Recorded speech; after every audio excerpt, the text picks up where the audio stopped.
Winter had already wrapped King's Landing in a cold silence, but the city still smelled the same to Arya Stark blood, fear and lies. She stood on a rooftop not far from the Red Keep, her face hidden under the hood of a common traveler. Below her, guards walked back and forth, their armor shining dull under the grey sky. This was the heart of the enemy.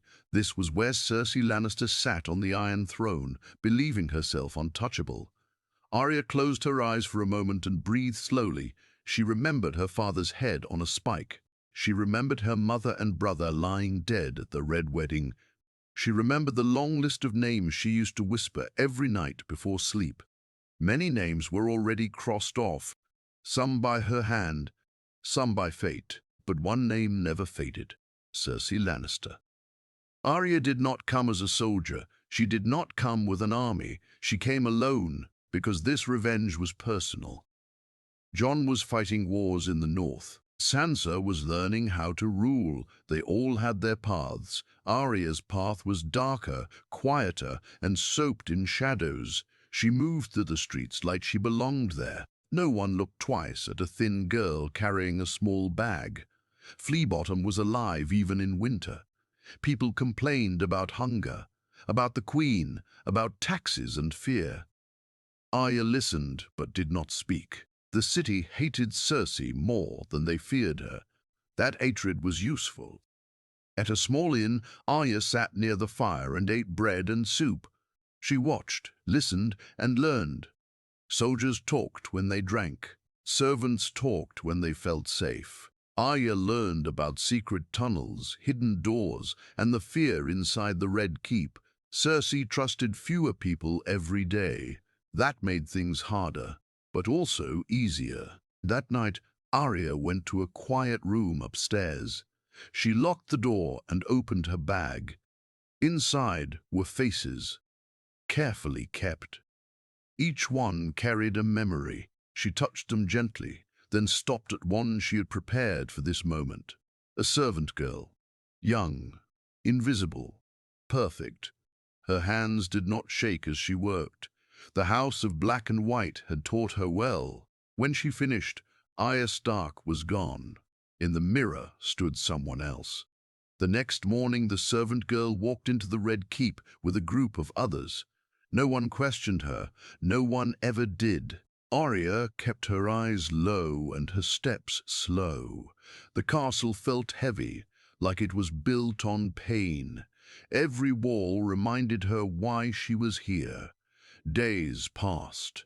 Arya worked, cleaned, carried food, and learned the rhythm of the keep.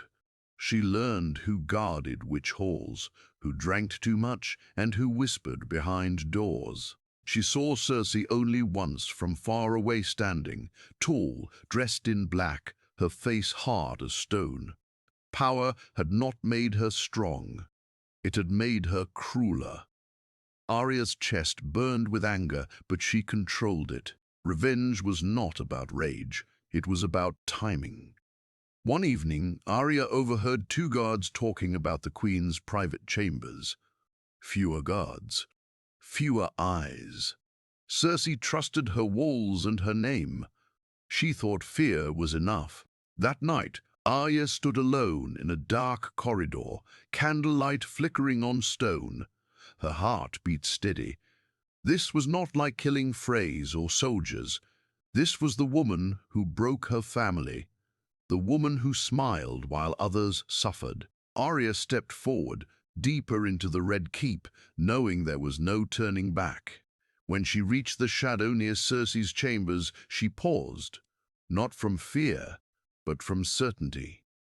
The game was about to change. The Red Keep was quiet in a way that felt wrong. Arya had learned that silence here did not mean peace, it meant fear.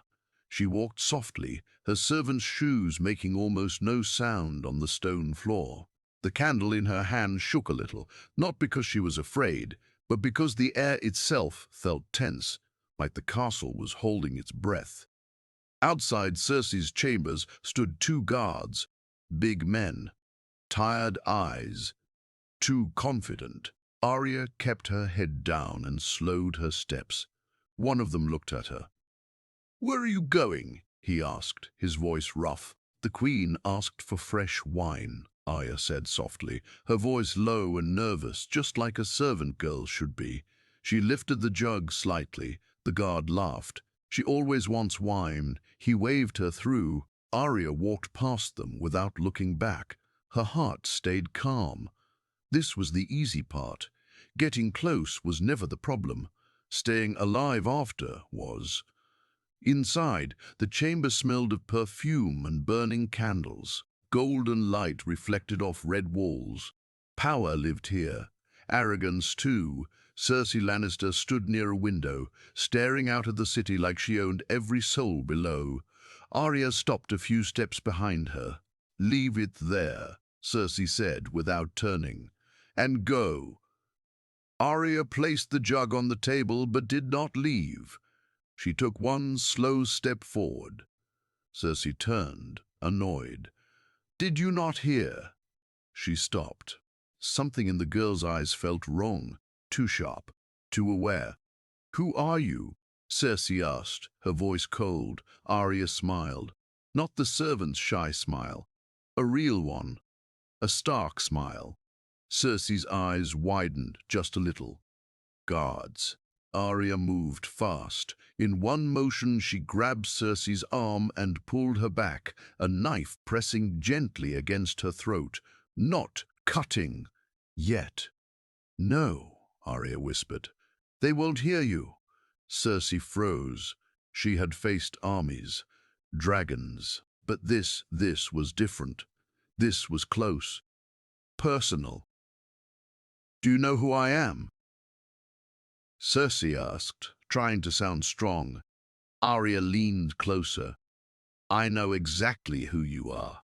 And you know who I am, too." Recognition hit Cersei like a slap. "The Stark girl," she breathed.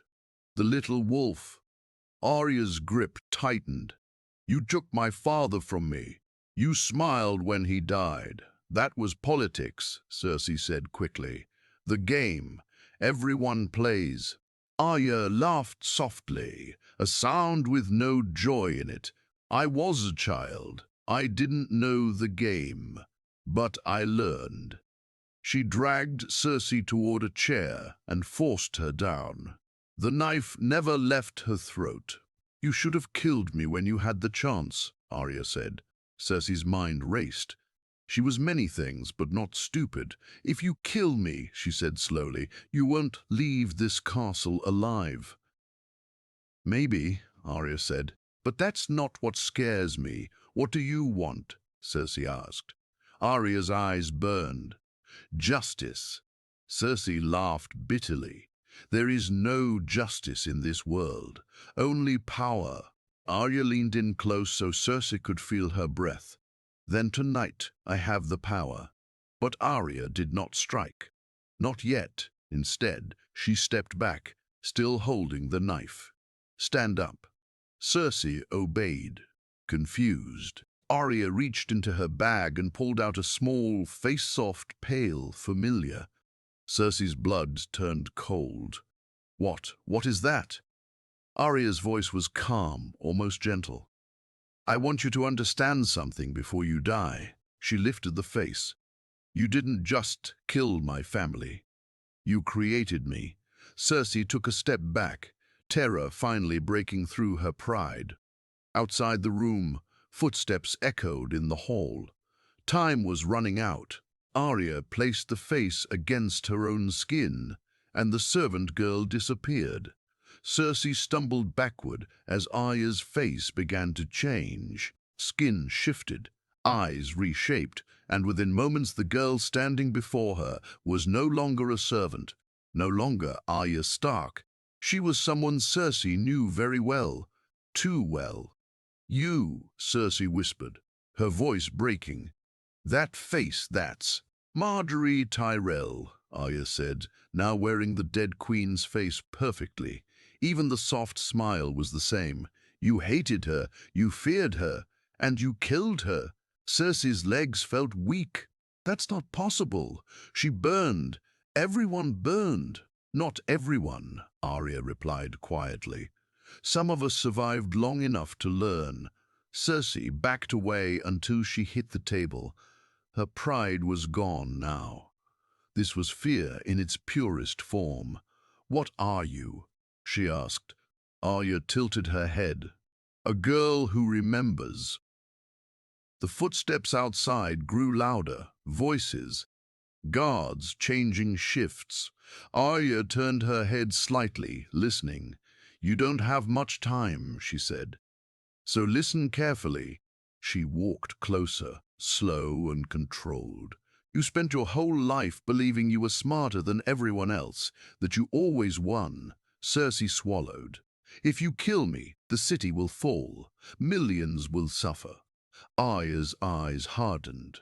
"You said the same thing before the sept burned. That name, sept, cut deep." Cersei's breath shook. Arya leaned in. "This city already suffers. Because of you." Suddenly, Cersei's fear turned into anger. "You think you're better than me," she snapped. "You're a killer. Just like me." Arya nodded once. "Yes, but I don't lie to myself about it." She raised her knife again, but instead of striking, she stepped away and moved toward the door. Cersei blinked. "What are you doing?" "I'm not killing you yet," Arya said. "You don't deserve a quick death." Before Cersei could react, Arya opened the door. "Help!" Cersei screamed. But it wasn't her voice that echoed through the hall. It was Marjorie's. Guards rushed in, shocked to see the face of a dead queen standing over Cersei with a knife. "She's gone mad." Arya shouted in Marjorie's voice, pointing at Cersei. "The queen has lost her mind. She tried to kill me." The guards hesitated. Confusion spread across their faces. Cersei stared at them in disbelief. "No, she's lying." "That's not." One guard grabbed Cersei's arm. "Your Grace, please calm yourself." Cersei screamed, fought, cursed, but it didn't matter. In that moment, the guard saw not a powerful queen, but a dangerous, unstable woman threatening a Tyrell. Arya stepped back into the shadows as the guards restrained Cersei. "She's been talking to herself," Arya added softly, "laughing, crying. I feared this day would come." The words cut deeper than any blade. Cersei was dragged out of her own chamber, shouting Arya's name, promising fire and blood. But no one listened. Power was slipping from her hands, just as it once had from Ned Stark's. Arya watched quietly until they were gone. Then she removed the face. Alone again, Arya Stark exhaled slowly. Killing Cersei would have been easy. Breaking her was harder and far more satisfying. But this was not the end. That night, rumors spread through the Red Keep. The Queen was unstable, dangerous, not fit to rule. The small council met without her, the city whispered. And in a dark cell beneath the castle, Cersei Lannister sat alone, chains on her wrists, her crown gone. She stared at the stone wall, shaking. Arya Stark had not just come for revenge. She had come to destroy the Queen's world, piece by piece. And she wasn't finished yet. Cersei woke to darkness and the sound of dripping water. Her head throbbed, and her wrists burned where iron chains bit into her skin. The cell was small, cold, and smelled of mold and old fear. For the first time in years she was alone, without choice. She pulled against the chains. They did not move. "No," she whispered, "this is a mistake." Hours passed, or maybe minutes. Time meant nothing down here. Her mind kept returning to one face changing, smiling, watching her fall. Arya Stark. A child she once ignored. A ghost that had learned how to wear the dead. Above, the Red Keep continued its life without her. The council argued, lords whispered. Guards avoided saying her name. Power moved quickly when it sensed weakness. That night, the cell door creaked open. Cersei lifted her head, ready to scream, to threaten, to beg if she had to. A torch lit the space. A young woman stepped inside, plain clothes, dark eyes, calm face. Arya Stark. Cersei's breath caught. "You," she hissed, "come to finish it." Arya closed the door behind her. "No, I came to talk." Cersei laughed weakly. "You took everything from me. What more is there to say?" Arya crouched in front of her. "You once asked me who I was. I never answered properly." She looked into Cersei's eyes. "I'm the girl who ran while you watched my father die. I'm the girl who slept in dirt, starved, and learned how to survive because of people like you." Cersei swallowed. "If you kill me, you become me." Arya shook her head. "No. If I kill you without understanding, I become you." She stood and walked slowly around the cell. "You built your rule on fear. You burned enemies instead of facing them. You believed love made you weak." Cersei's voice cracked. "Love did make me weak." Arya stopped. "No, it made you human. What you did after that made you a monster." Silence filled the cell. Arya reached into her pocket and dropped something on the floor. A small hand mirror. Cersei stared at it. "Look," Arya said. Cersei hesitated, then lifted the mirror with shaking hands. Her face was pale, her eyes were wild, her hair unkempt. She looked like the mad queen the rumors described. Arya's voice was soft but firm. "This is how the world sees you now." Cersei's shoulders slumped. "You planned this."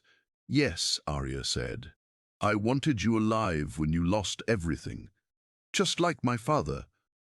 Cersei's eyes filled with tears. "Then kill me. I can't live like this." Arya leaned closer. "Living with it is the punishment." She turned toward the door. "Wait," Cersei whispered. "What happens now?" Arya paused. "That depends on you." Outside the cell, guards stood straighter. Lords demanded answers. The people wanted blood, but not fire. They wanted an end. By morning, a trial was announced. Not a secret one, a public one. Cersei was brought out in chains. The crowd roared, not in fear, but anger. She felt every stare like a blade. Arya watched from the edge, unseen. Witnesses spoke. Crimes were named. Fire, death, lies. Cersei tried to speak, but her voice was weak. No one listened. The game she once mastered had moved on without her. The verdict was clear. Life imprisonment. No crown, no power, no legacy. As she was taken away, Cersei's eyes searched the crowd. They met Arya's. Just for a moment. Arya gave her a small nod, not cruel, not kind, final. That night, Arya stood at the gates of King's Landing. The city lights flickered behind her. Her list was gone. Every name crossed out. She felt lighter, but also empty. Revenge had been her purpose for so long. Now, she was just Arya Stark again. She turned her back on the city and walked into the dark, unsure where the road would lead, but certain of one thing. The Game of Thrones had taken everything from her. But tonight she had taken something back. Arya did not go far that night. She stopped outside the city, where the road split into many paths. The wind was cold, and the silence felt heavier than the noise of King's Landing. For years, she had walked with one clear purpose: to kill. Now that purpose was gone, and the emptiness scared her more than any enemy ever had.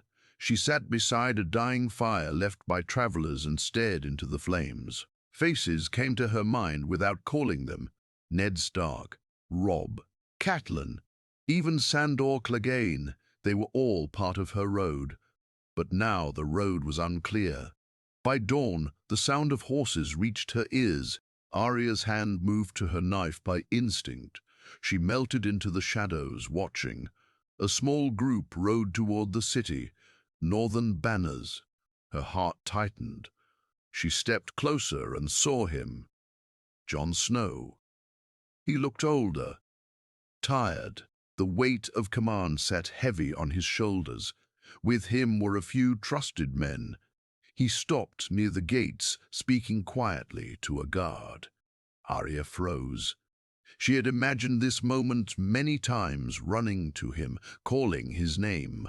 But now, she wasn't sure who she was anymore. Jon turned suddenly as if he felt her. "Arya," he said, unsure. She stepped into the light. For a moment, he just stared. Then he crossed the distance in 2 long steps and pulled her into a tight embrace. "I thought you were dead," he said roughly. "So did many people," Arya replied softly.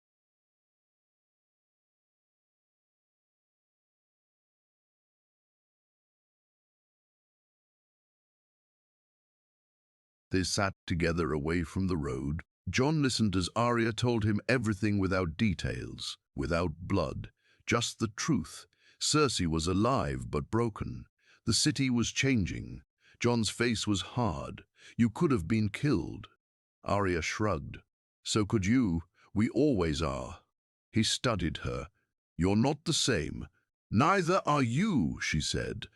There was silence between them, but it was not uncomfortable. It was shared. Jon spoke again. "The realm is fragile. Daenerys is gone.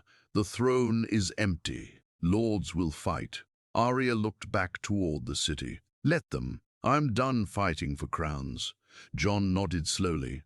"Sansa rules the north now. She's strong, smarter than all of us." A small smile touched Arya's lips. "I know." That night, Arya stayed near Jon's camp. For the first time in years, she slept without dreaming of death. But peace never lasted long. Before dawn, shouts broke the quiet. "Fire!" Someone yelled. Arya was on her feet instantly. She saw smoke rising from King's Landing. Jon grabbed his sword. "What's happening?"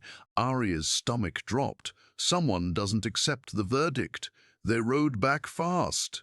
Too fast. The gates were open. Chaos filled the streets. Smoke, screams. A group loyal to Cersei had acted. Not to save her, but to burn the city in her name. Arya ran through familiar streets, her mind sharp. She followed the fire. She knew this kind of madness. Deep beneath the Red Keep, in hidden tunnels, wildfire stores still slept. Or so everyone thought. Arya reached a sealed door. The smell hit her first. Green, wildfire. Inside, men worked quickly, lighting fuses. "No," Arya whispered. She stepped out, knife in hand, fast, silent. One fell. Then another. The last man turned, fear in his eyes. "The Queen! She's not your Queen," Arya said, and ended it. But the fuse was already burning. She ran. Up tunnels, through smoke, toward the river. The explosion shook the ground. Green fire lit the sky, but not the city. Arya collapsed near the water, coughing, shaking. Jon found her moments later, alive. King's Landing burned in places, but it did not fall. By morning, the traitors were dead. The people knew the truth. Cersei Lannister, in her cell, heard the explosion. She closed her eyes. Even now, the city refused to die for her. And somewhere beyond the walls, Arya Stark stared at the rising sun, knowing one thing clearly. Her story wasn't over yet. The city smelled of smoke for days after the wildfire attempt. Even when the flames were put out, fear stayed in the air. People whispered in corners, afraid that fire might rise again from beneath their feet. King's Landing had survived, but barely. Arya stayed hidden while Jon helped restore order. She moved through the city at night, watching, listening. Old habits did not die easily. She saw how quickly power tried to grow back, like weeds through cracked stone. Lords argued over the throne. Gold spoke louder than honor. Nothing had truly changed. One evening, Arya returned to the place she had sworn never to enter again, the cells beneath the Red Keep. She wore no face this time. The guards knew her now. They stepped aside without a word. Cersei sat in the corner of her cell, thinner, quieter. When she looked up and saw Arya, she did not shout, she did not threaten. She just sighed. "So," Cersei said softly, "you came back." Arya stood near the bars. "Your loyal men tried to burn the city." Cersei closed her eyes. "I know. They said your name." "I know," she repeated. Arya studied her. This was not the woman who once ruled with fire and wine. This woman was hollow. "Do you regret it?" Arya asked. Cersei laughed once, bitter and tired. "Regret is for people who still believe things could have been different." Arya felt a strange pull in her chest, not pity, but understanding. She had lived on anger for so long, she knew what it did to a person. "The city didn't burn," Arya said, "because I stopped it." Cersei looked at her sharply. "You saved it?" "Yes." "Why?" Cersei asked. "After everything I did." Arya was silent for a moment. "Because if I let it burn, then you would still control the ending." That answer seemed to break something in Cersei. Her shoulders slumped. "I spent my whole life trying to protect my children," Cersei whispered, "and I lost them all." Arya's voice was steady. "You weren't protecting them, you were protecting yourself." Cersei did not argue. Arya turned to leave. "Wait," Cersei said quietly. "What will you do now?" Arya paused. "I don't know." Cersei looked at her with tired eyes. "That's the first honest answer you've given me." That night, Arya left the Red Keep for the last time. At dawn, a council was formed. Jon refused the throne. He spoke plainly, with no hunger for power. Many listened. Some did not. Sansa arrived days later, riding with northern banners. She walked into the council chamber without fear. She did not demand the throne, but she demanded change. The realm listened. A council of lords and ladies was chosen, no single ruler, no mad queen, no king who believed himself chosen by fate. It wasn't perfect, but it was better. Arya watched from the edge of the hall, unseen again. She felt no pride, no anger, just quiet. Jon found her later near the docks. "They're rebuilding," he said. "Good," Arya replied. "You could stay," Jon said. "Help." Arya shook her head. "I don't belong here anymore." "Where do you belong?" he asked.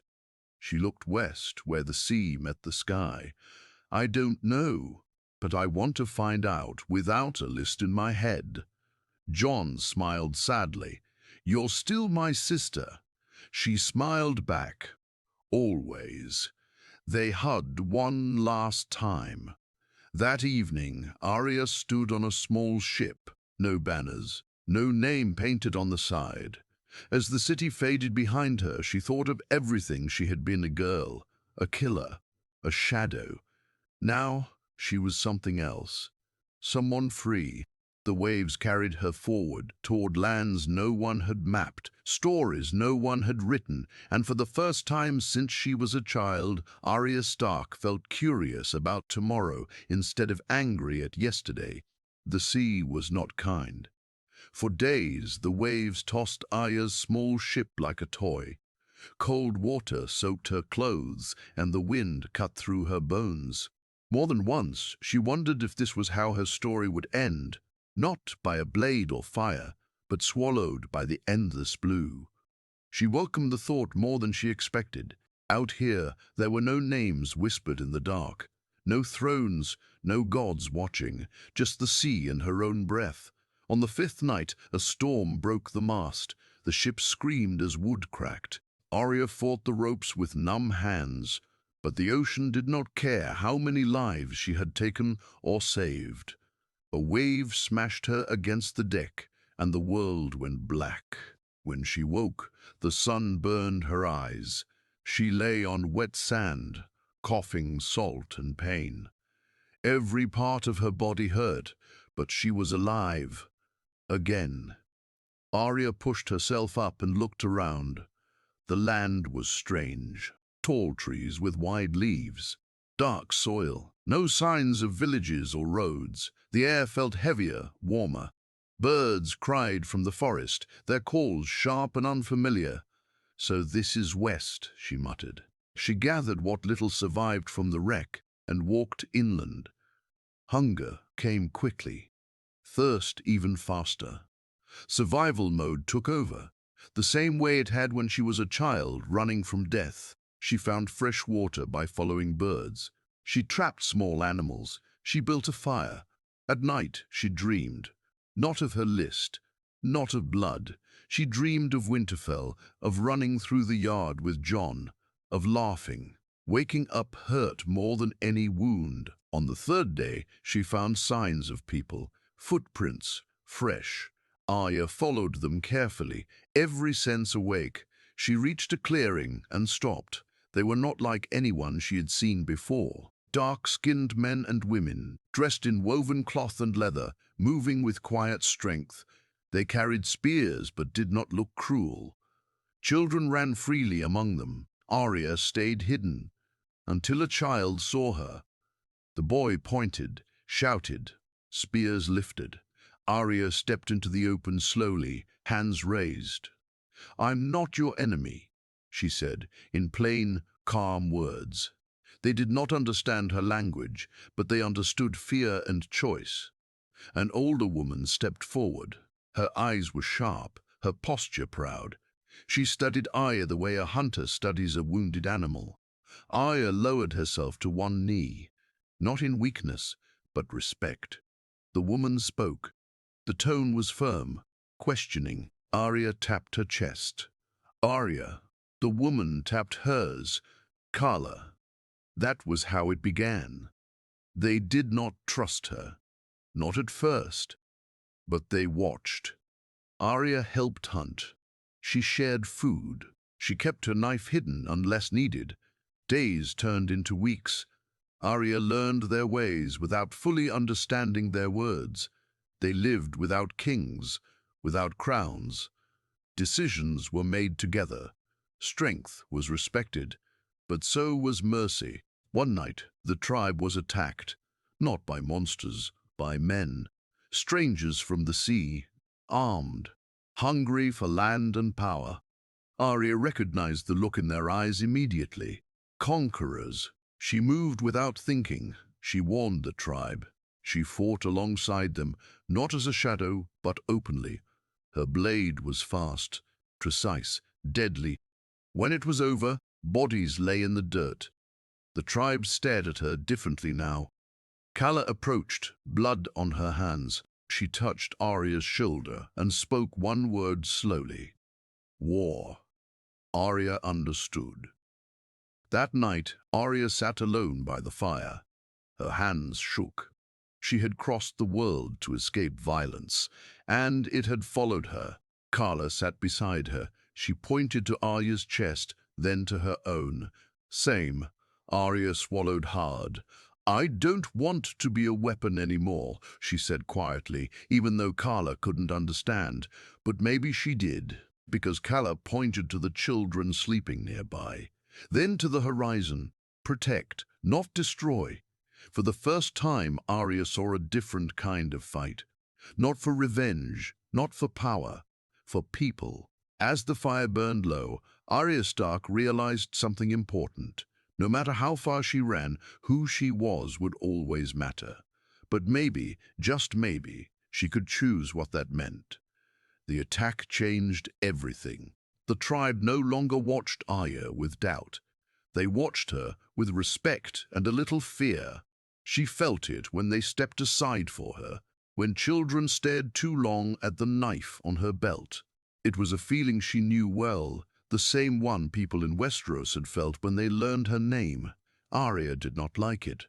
She stayed close to the edge of the camp, helping but not leading. She cleaned wounds, hunted, stood guard at night.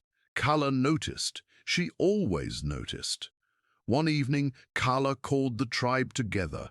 They sat in a wide circle under the open sky. The air was calm, but something important was coming. Kala stood and spoke for a long time. Her voice was strong, steady. Arya understood only pieces, but she understood the meaning when Kala pointed at her.